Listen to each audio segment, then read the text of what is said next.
Be here now. Just be here now.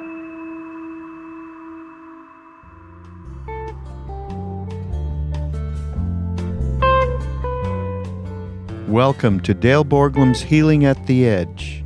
We are very happy to share with you Dale's profound insight and open heart.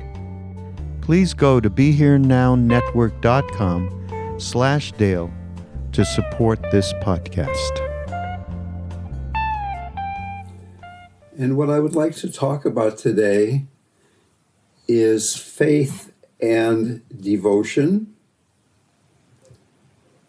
You may remember that our last meeting was about spiritual healing, and we talked about not asking God for favors, but going to a place of wholeness. That spiritual healing is not about looking at differences and places where things are stuck, but being able to be with wholeness in ourselves and with those around us, particularly when there's suffering involved. Clearly, the path to seeing this wholeness goes through the heart, goes through a sense of faith and devotion. And once again, this is a slightly difficult talk for me because there's the whole notion of Buddhist faith, and then there's the notion of theistic devotion to a deity or to a guru or something like that. So we're going to intertwine these two threads of thought. I think they basically involve exactly the same place in the heart. And beyond that, in Tibetan Buddhism, they say very clearly that the path to non-duality runs through the heart, that without devotion and compassion, it's very, very difficult to rest in non-duality. And that non-duality is exactly the place from which spiritual healing is done. Here is a quote from one of my favorite saints, Saint Therese of Lisieux. She said, "I felt it better to speak to God than about him." I felt it better to speak to God than about him. And today we're going to be talking about God, which is one step removed. It's a kind of an intellectual conversation about faith and devotion. So that to the extent we can make this a living experience, that when we're exploring these ideas together, we can actually go into the love and the faith and the devotion, then so much the better, of course.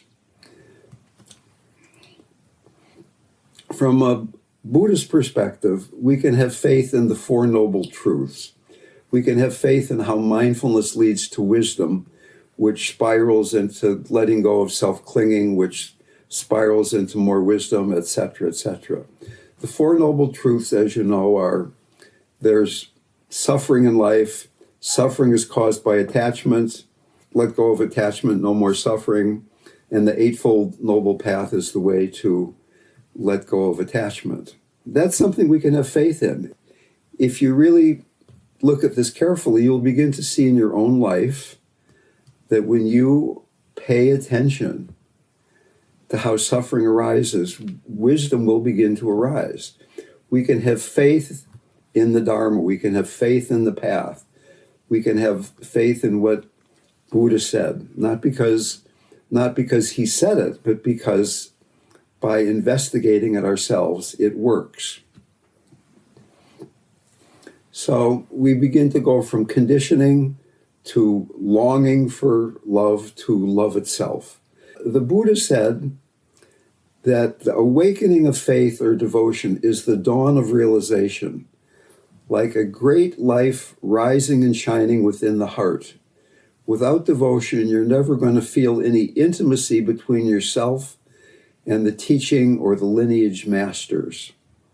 The importance of devotion was illustrated by Buddha when he likened it to our hands which gather up all spiritual qualities. Buddha also compared devotion to our feet, which are necessary to convey us along the path to Buddhahood. Guru Padmasambhava, the greatest saint in Tibetan Buddhism, explained the power of devotion by saying that if your devotion is characterized by confidence, then realization will arise instantly within you. If your devotion is characterized by confidence, you will immediately be realized. So we all have some devotion, and we have partial devotion. And what Padmasambhava is saying, who is an incarnation of the Buddha, what he is saying is that if you have complete confidence in your devotion, you will be realized. So apparently, none of us have complete confidence. But what we're saying here is that this combination of devotion and confidence, faith, is crucial to the path. And even from a Buddhist standpoint, if you do not have a theistic bone in your body, if you're not somebody who feels comfortable when I start throwing the word God around, which is going to happen really, really soon, then still this whole conversation can be brought back to this notion of faith in the Dharma, faith in the teaching, having confidence in the path. So that what we're talking about now, if you go back to our healing paradigm, we're talking about having motivation for practice. And by realizing how important devotion is, by noticing how when we don't have faith in the Four Noble Truths, we don't have faith in our own practice, we don't have faith in the process of mindfulness revealing how suffering arises in the path to freedom. If we don't have that faith, then practice stagnates. And going back to our talk of a couple weeks ago when we were talking about spiritual healing, at the end of the path, being able to be in non-duality, that really depends on having devotion to the path, devotion to God. The great Saint Ramakrishna, he said, so many people shed a jug full of tears for their spouse. So many people shed a jug full of tears for their money. Who sheds a jug full of tears for God?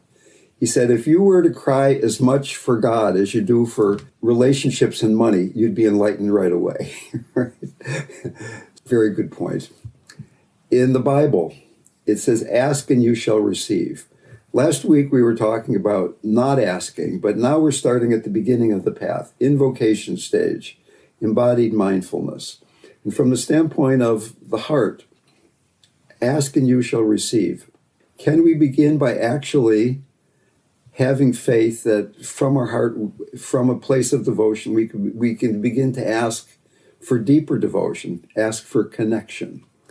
And we can begin to say a mantra or a prayer from that stage. We can begin, so like when I sit down to meditate, I often just say a short prayer with words or without words, that may my faith increase, may during this practice period, can I begin to practice from my heart? Can I practice from a place of devotion rather than from my head? Can I drop down? Can the mind drop down into the heart?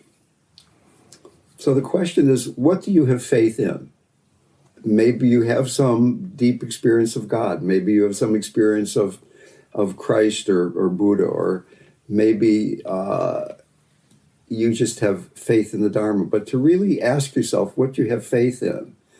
You're not yet completely at this stage in relationship, but you're asking to have that relationship. You're looking at, what do I have faith in? How can I deepen that sense of faith? How can I deepen devotion right now? What are you willing to be touched by? What are you willing to receive? And in the beginning, from a somatic standpoint, it's about being willing to be grounded, to trust that the mother is supporting us, the mother earth, the earth element, the mother with a capital M, that it's all the mother. We're all the child of the Divine Mother, and we can trust that support, whether it's a somatic sense of your feet are on the ground, your butt is on the couch, or a more devotional sense. And Maharaji said that if you love God, you overcome all impurities. So you don't have to fix each individual impurity, but just by loving God, by deepening devotion, the impurities will fall away. we can spend so much time trying to fix each individual place where we're feeling stuck.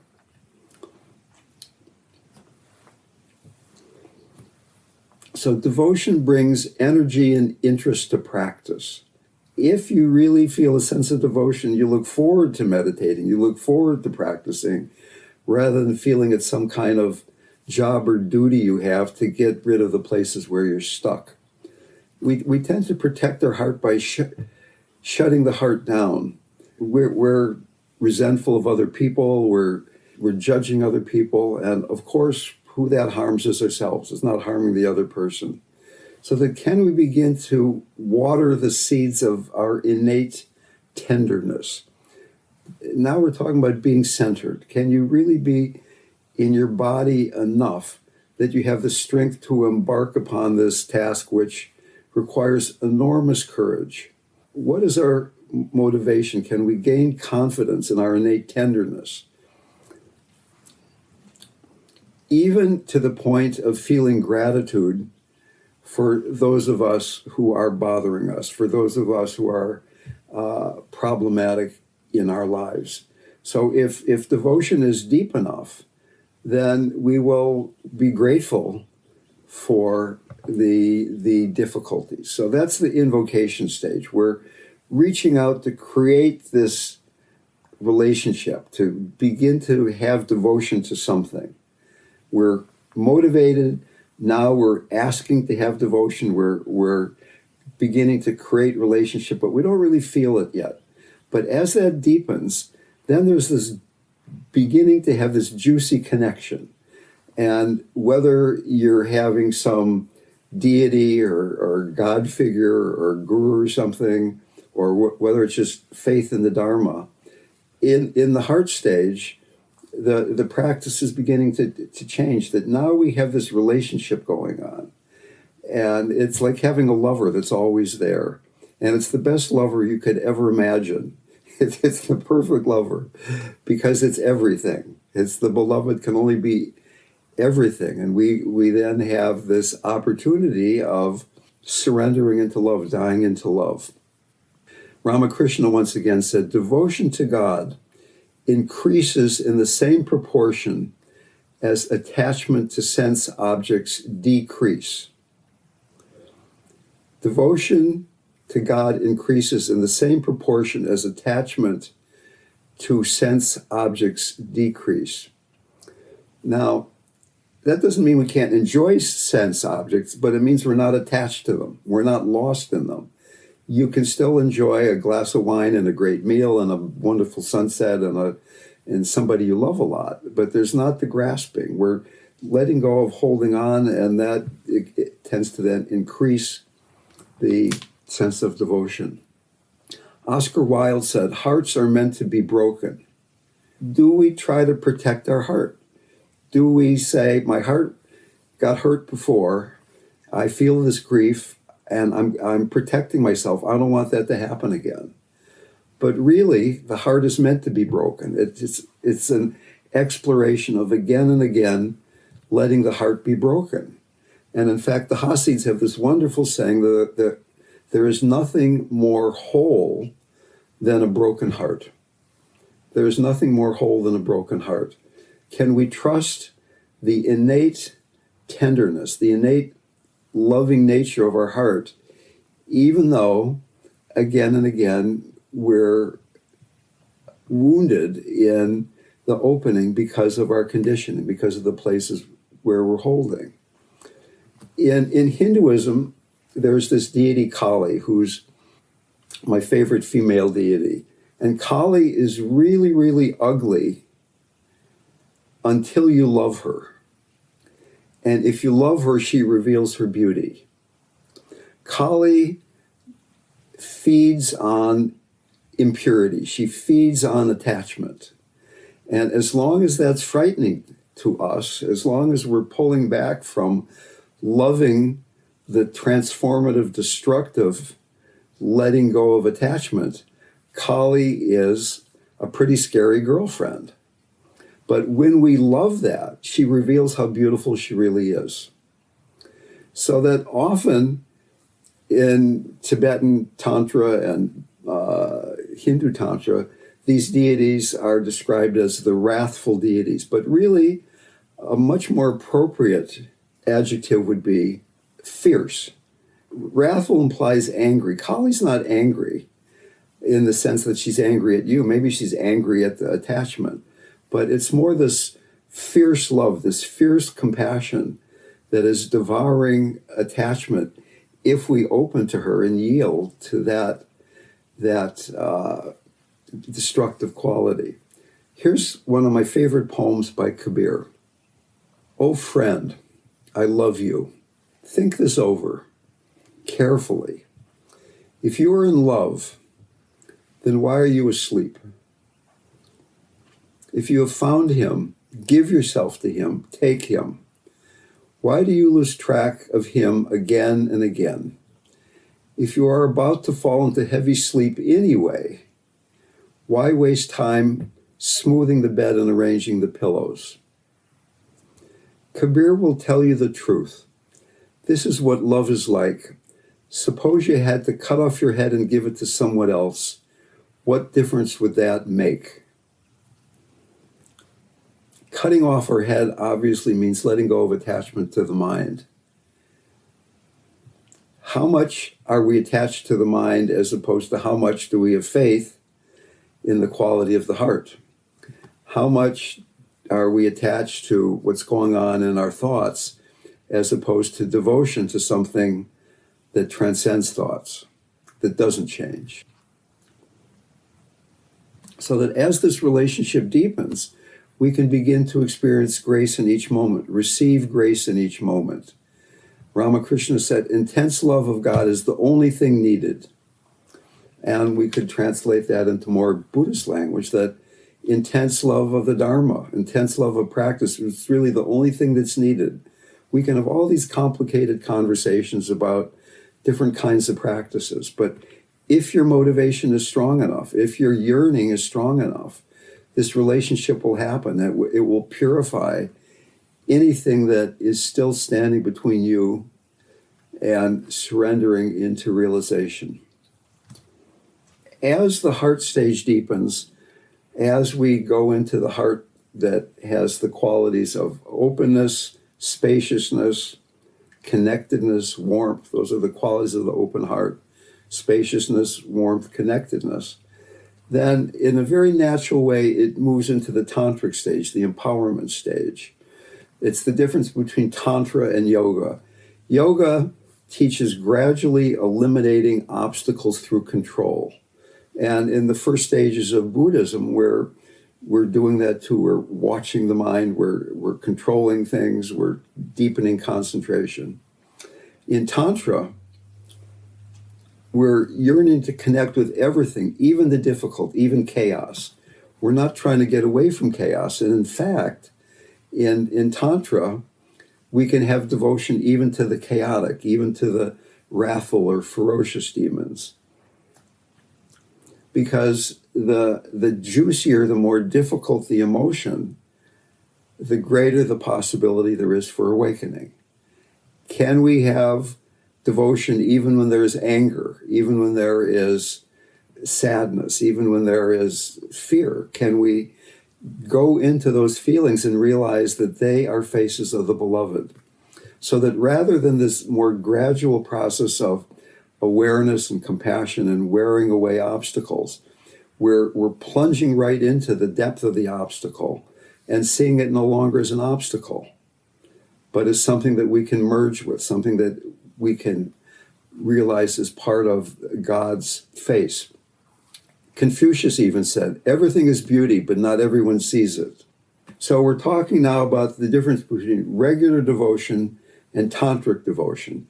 In regular devotion, there's a me who's devoted to God, and usually it's a loving, pleasant relationship. In tantric devotion, we realize that I am the deity too, and that everything is the deity, not just this one form of the deity, but the anger and Republican politics and the pandemic, that all of these are things that we can have a devotional relationship with, that we can open to in a way of not seeing them as problematic, but something that we can relate to from a place of profound openness and devotion.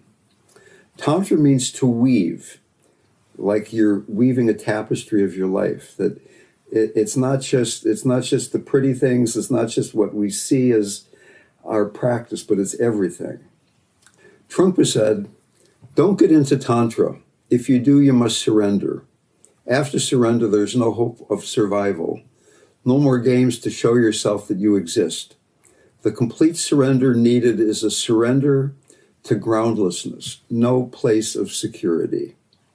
Opening to grace in every moment is one of the ways of this surrender, seeing no distinction between the mundane and the spiritual, between the sacred and the profane, opening to each moment fully. And another way of this tantric practice is catching hold of the first moment of perception, rather than naming, rest in the feeling of the arising perception. Theistic way is opening to grace in every moment, and the other way is just catching hold of the first moments, like you're surfing reality, you're surfing time. It's just right in that ever-changing moment, not falling off the surfboard into understanding or figuring out or what am I going to do next. So according to Tantra, the world is real, but it is internal to awareness. Everything is a form of divine consciousness. Tantra does not teach renunciation, since all of the world is God. This tends to encourage us to honor everybody else. And then finally, moving on to non-dual devotion. It's almost an oxymoron. Resting in non-duality and having devotion to something. How can we have devotion to something if everything is the same? In Buddhism, there's the notion of the relative deity and the absolute deity. The relative deity that we are beginning to realize that is our nature in Tantra begins to be understood as the absolute deity, that it's not that I'm Hanuman, that I'm a monkey with a tail, but that my true nature is the same of the nature of Hanuman or of Buddha, right? That there's this empty nature.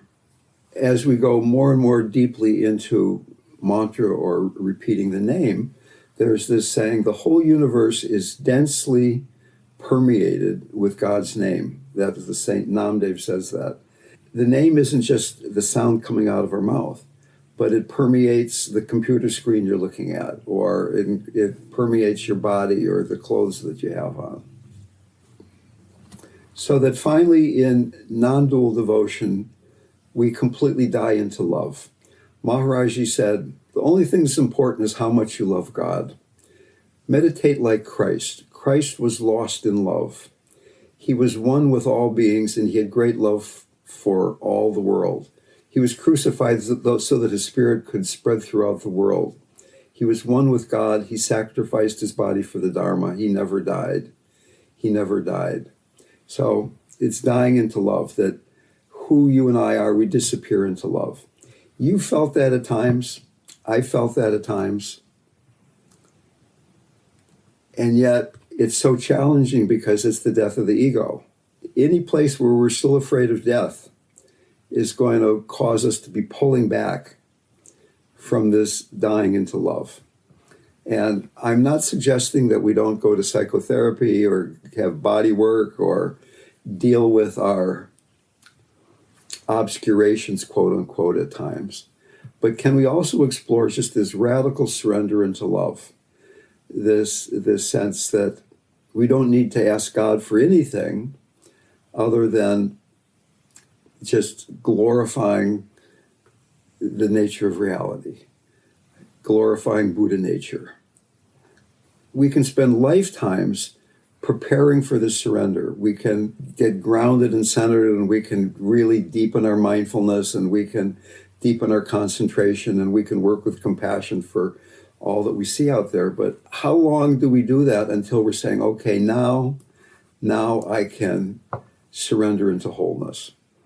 And in my experience, that practice of non-dual devotion is best practiced in short bursts, that you spend a minute here, 2 minutes there, just dying into love. Maybe it's hard to do that when you're driving on the freeway or you're listening to the news, but eventually, can we begin to integrate radical surrender into mundane existence?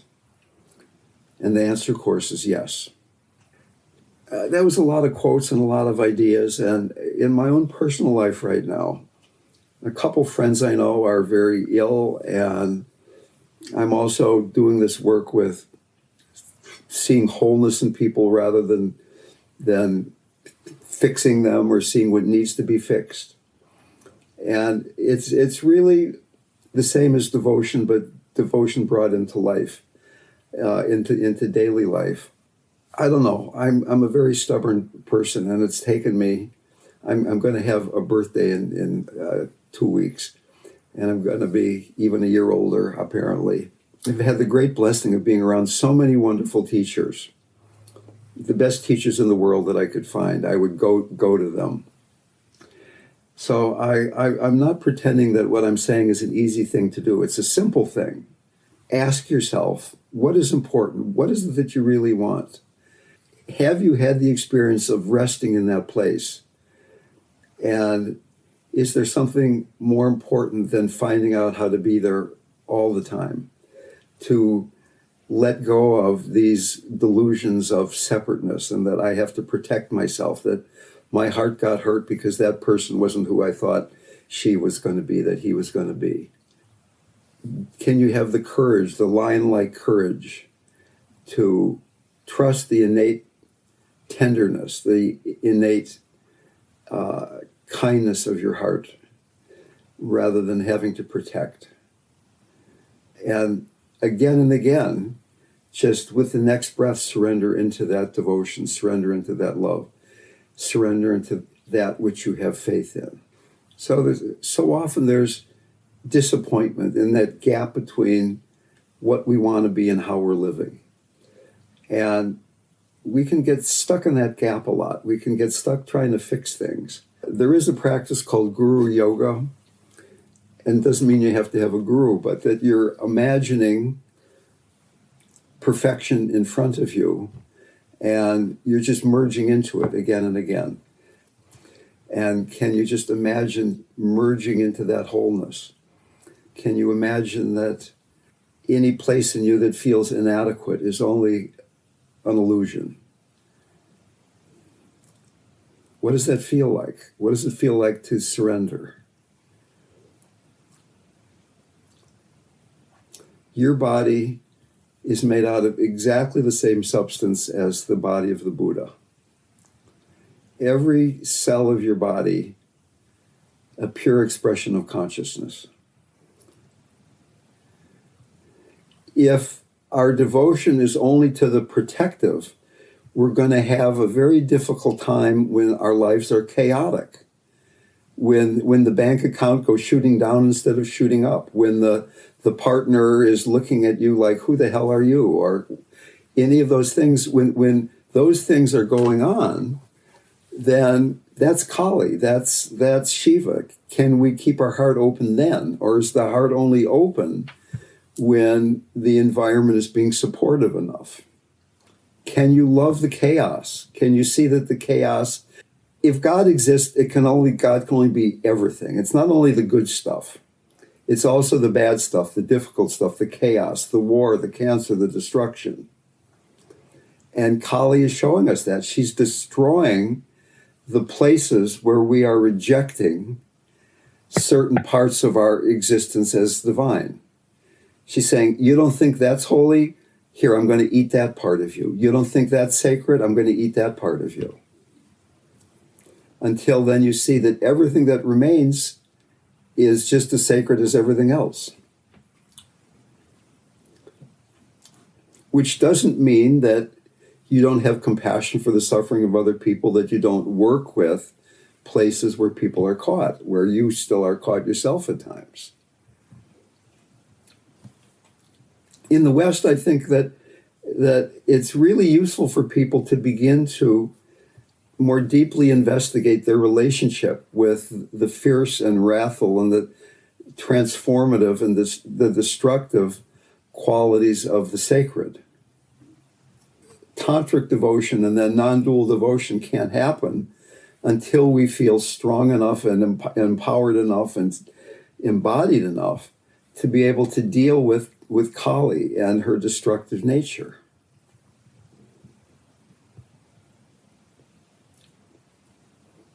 I would guess that everybody in this room has, at one time or another, has been in front of your altar or your puja table, or you're out in nature or something, and you say, I want to be free, whatever it takes, bring it on. And then you can't believe how ruthless God is in doing that, that what's brought to you. I mean, I was just talking to somebody a couple days ago who's having all these, I even forget who it was, but somebody was kind of complaining about something, and yet she was really on the path, but she couldn't believe that all this mundane bullshit was part of the path. Could she get beyond that so she could get back on the path again? That is the path. It's all the path. Thank you. I had a question. You said something in the very beginning, there's nothing more whole than a broken heart. Yes. Who had said that? I wanted to look more into that.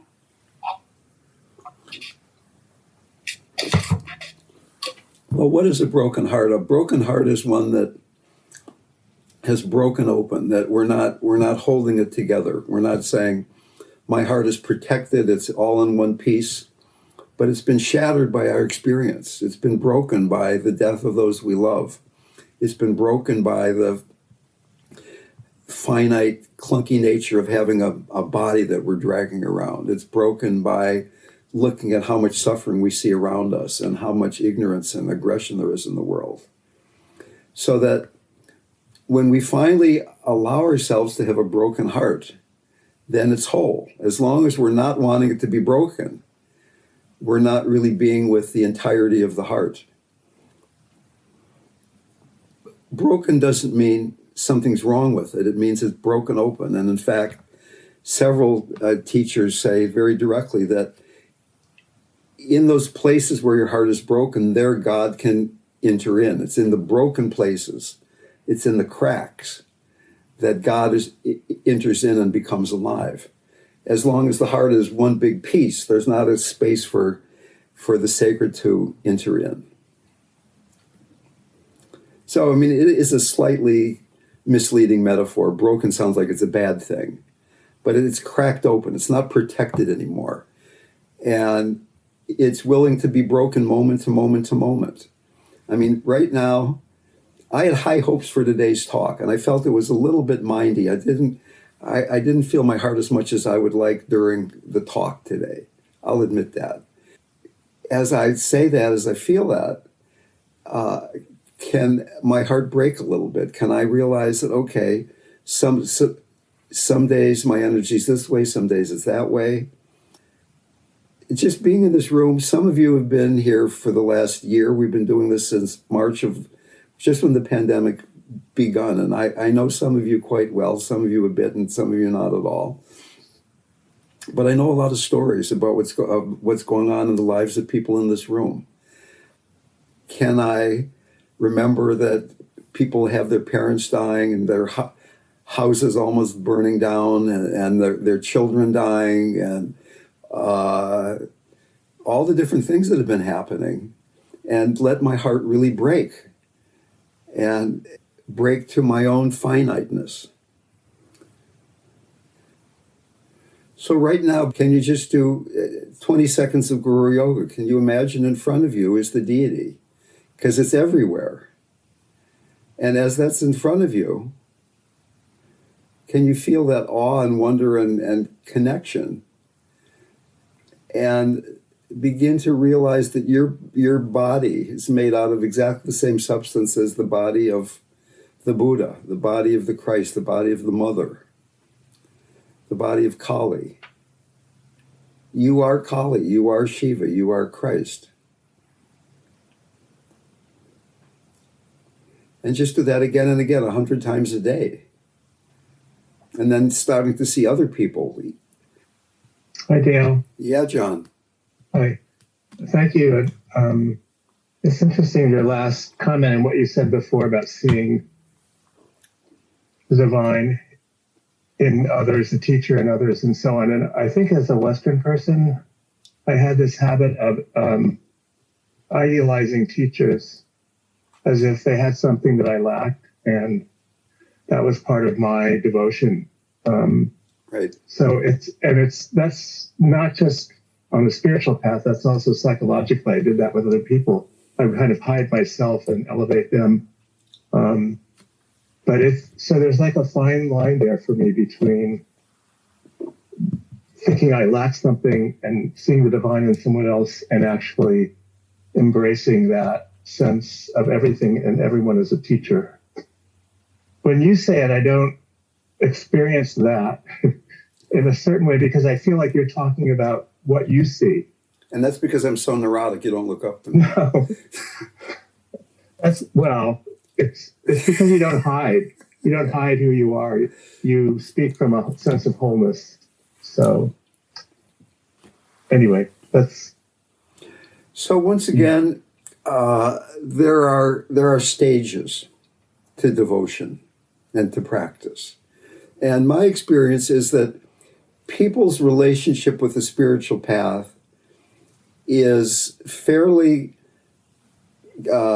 correlated with how psychologically integrated they are. So that in the beginning, people they're younger, they're immature. They need to look at the path or the teacher as a parent figure. The teaching, the teacher, the path, that here's somebody that I need to trust because I can't take care of myself. They're better than I am. They're the adult in the room. I'm the child in the room. And people can spend lifetimes in that relationship with the spiritual life, if you will. And then you begin to enter adolescence, where you get kind of angry at these authority figures and say, I don't need any parent. I've got my own driver's license now. I don't need you guys. And people get very reactive to groups and the church and religion and God and saying, oh, pushing it away.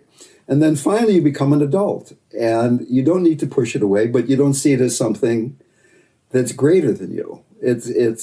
But these are developmental stages. You can't just pretend you're a grown-up when there's still a bunch of you that's an adolescent or a child, right? So do we judge ourselves or other people for being a child? No, a child is a child. It's a stage in development. A physical child, a spiritual child. So when you see people who are acting childish, people who are really attached to a religion or a church or a teacher, instead of judging, can we see them as children? There's an immaturity that needs to ripen. And it can be a kind of ugly picture in a certain way sometimes. When somebody's really attached, I'm right, you're wrong. Who do you think you are? You're not on the right way, the one way. My way is the only way. That's a very immature view. So, Rhonda? Yeah. So there's a question on the chat for you about, could you address the idea that there are dangerous people that need to be acknowledged as dangerous? Yeah, I don't know why that's a question. I mean, of course there are dangerous people. I mean, there are people that have these big discussions. Does evil exist or not? And whether you call it evil is maybe a matter of semantics. But yeah, I mean, certainly there are dangerous people. And just the fact that we see it all as God doesn't mean that we become stupid. The more open, the more global our devotion is, the more clearly we will see the danger, the illusion, the ignorance, the aggression in the world. We won't be caught in our own concepts about things. We'll see things clearly. And a fierce compassion, which is able to say no, a fierce love that's able to love the dangerous, but realize the dangerous nature, is certainly the outcome of practice here. So that devotion doesn't mean we become kind of insipid. And that's kind of what I was getting at before when I said that in the West, we don't appreciate the fierce, wrathful aspects of the divine as much as they do in other cultures. So that we have a harder time with the dangerous, the harder time with the difficult. We tend to push it away rather than being able to be in the chaos. And I remember once, I've told this story before, but a bunch of us were at Maharaji's temple, and he was off talking to some other people. So we were gossiping there about something, who knows what, and having a conversation. And Dada, one of Maharaji's oldest devotees, a very beautiful guy, overheard us, and he said, "You Westerners are so mistaken. You think Maharaji is only the good stuff that comes in your lives. He brings you only the positive. No, it's everything. The bad and the good, the difficult and the easy. It's all God. It's all Maharaji bringing you life, if you will." So that includes the dangerous. Then that's a place that you could surrender a little more deeply. Absolutely. Thank you. Yeah.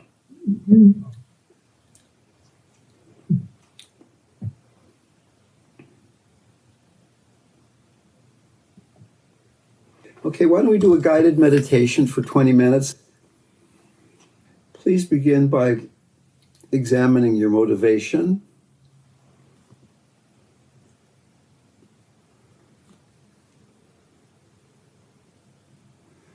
Remembering times when you have felt deep devotion, deep faith.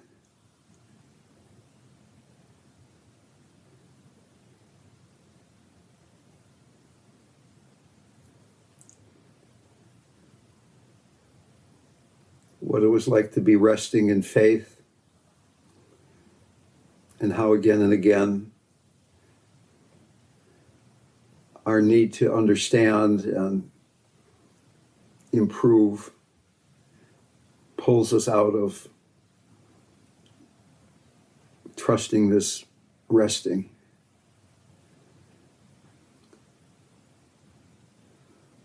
What would it be like to rest in this faith moment to moment, minute to minute, day to day?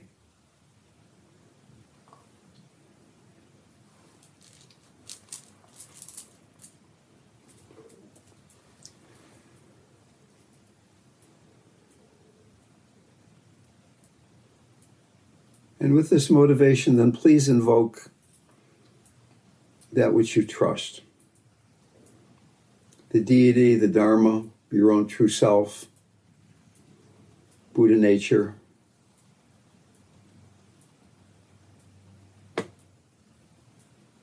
Kali,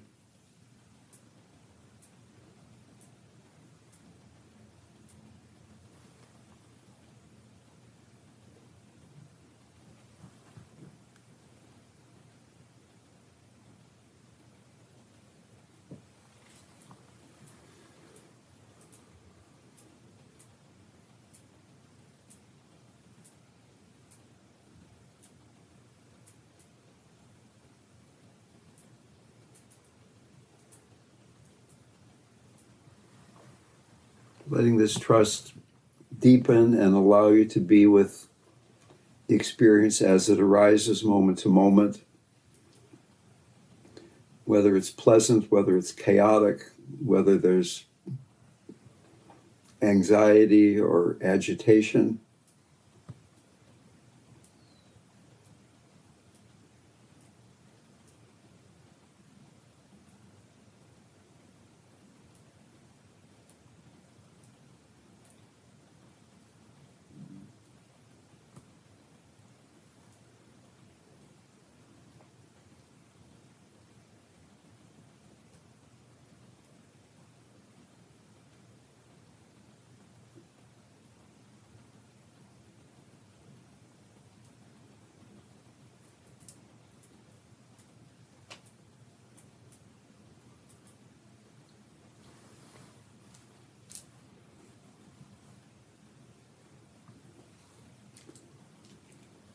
What are you willing to reach out for? What are you willing to be touched by?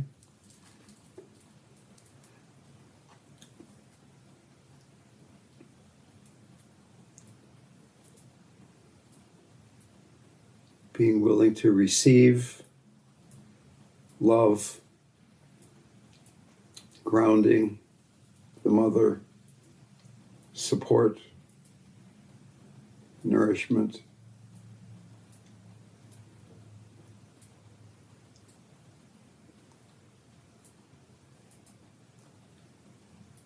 If you love God, you overcome all impurities.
Devotion brings energy and interest to practice, revealing the innate tenderness of the heart.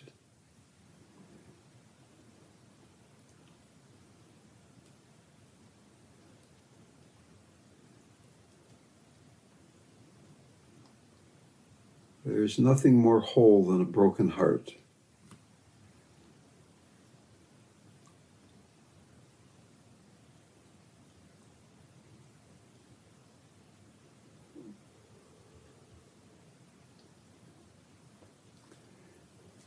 And imagine in front of you the embodiment of that which you invoked in the beginning. The spirit of love, the spirit of truth, the Mother, the Christ, the Buddha, your own true self.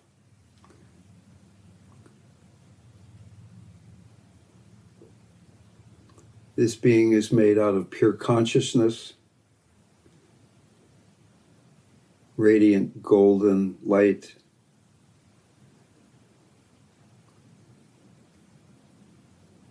Feel in your body what it is like to be sitting across from this being.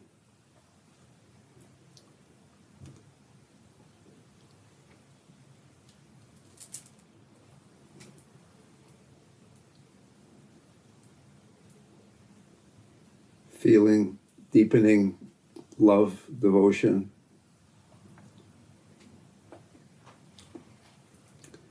Compassion for any place that you pull back from relationship.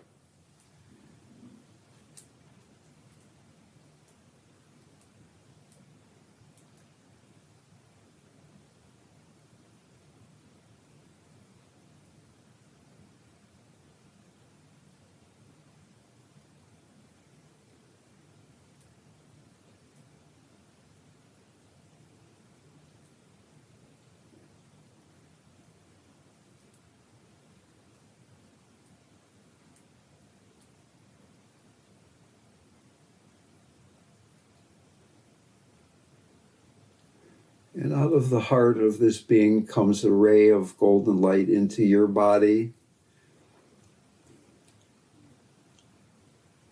It begins to fill your heart and begins to spread throughout every cell of your body, purifying any obscurations so that you begin to realize that every cell of your body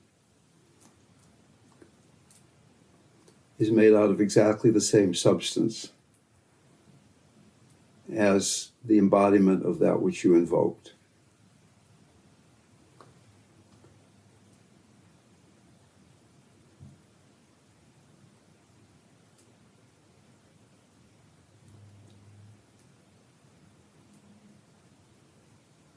pure consciousness.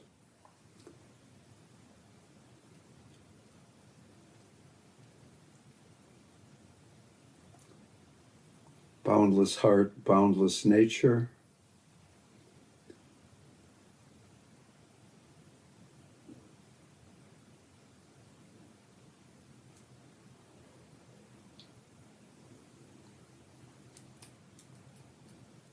And very gradually then your body and the body of that which you invoke begins to come towards each other until they merge into one body, the shape of your body. You in no way separate from the embodiment of perfection and wisdom.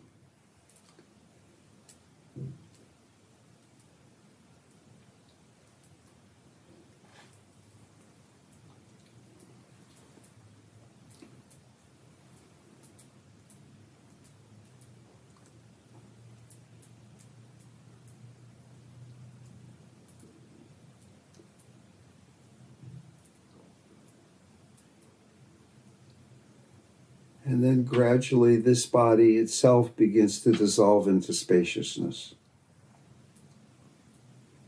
That even though you're still sitting in your room, you are also infinite spaciousness. Even though you're sitting there embodied, breathing, grounded and centered,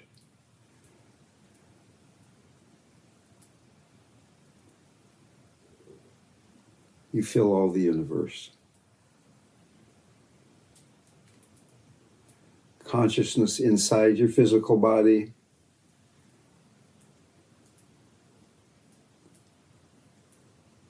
outside in the vicinity of your body,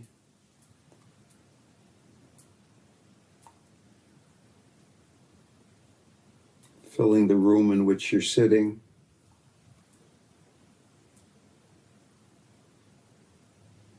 And letting that expand further until it fills the whole universe.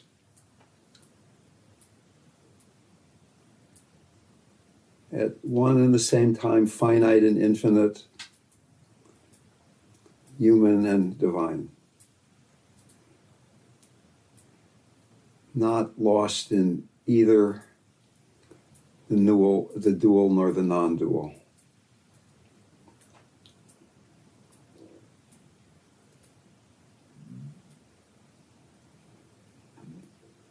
All of this physical reality interior to consciousness, yet completely real.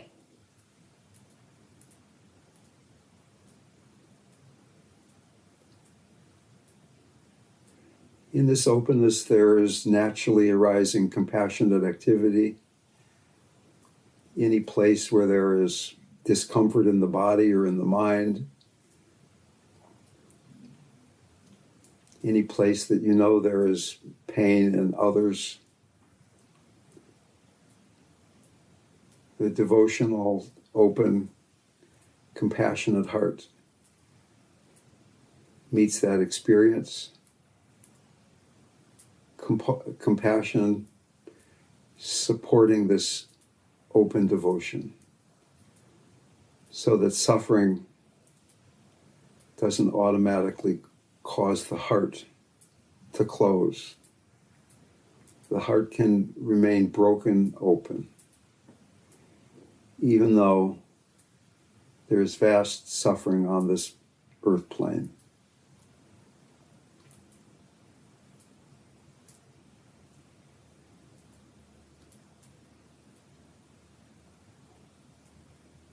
All the loss, all the clinging, all the need,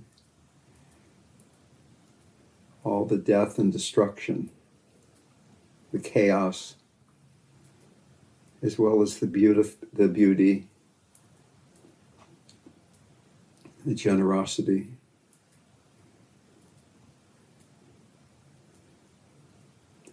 Not getting lost in or pulling back from. any of it.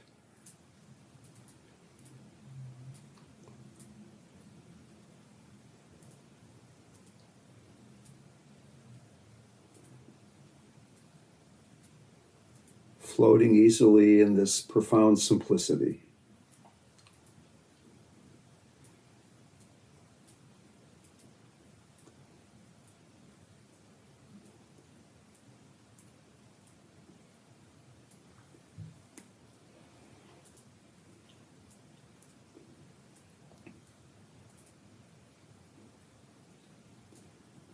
Always remembering that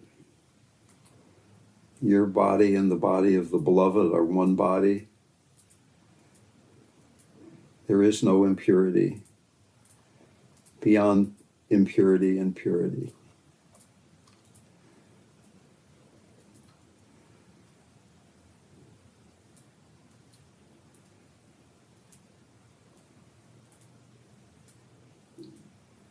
Can we rest in this boundless spaciousness and at the same time be with the next out-breath, the letting go, dying into this letting go, the next in-breath being born again.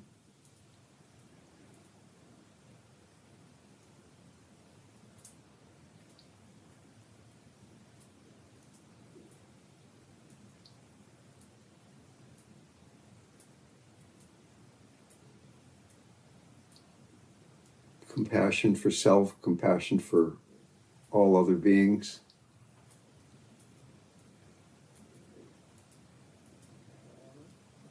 Compassion, our true nature, a state of being, rather than something we have to try to do better at.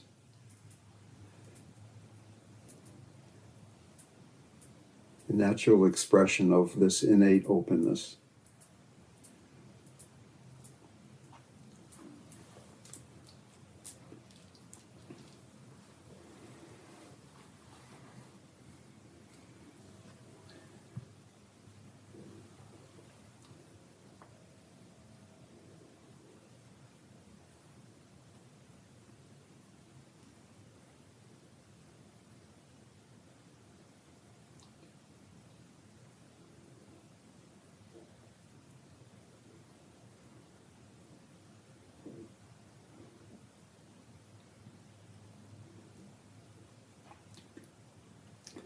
May all beings be free from suffering. May they realize the free and boundless nature of their minds.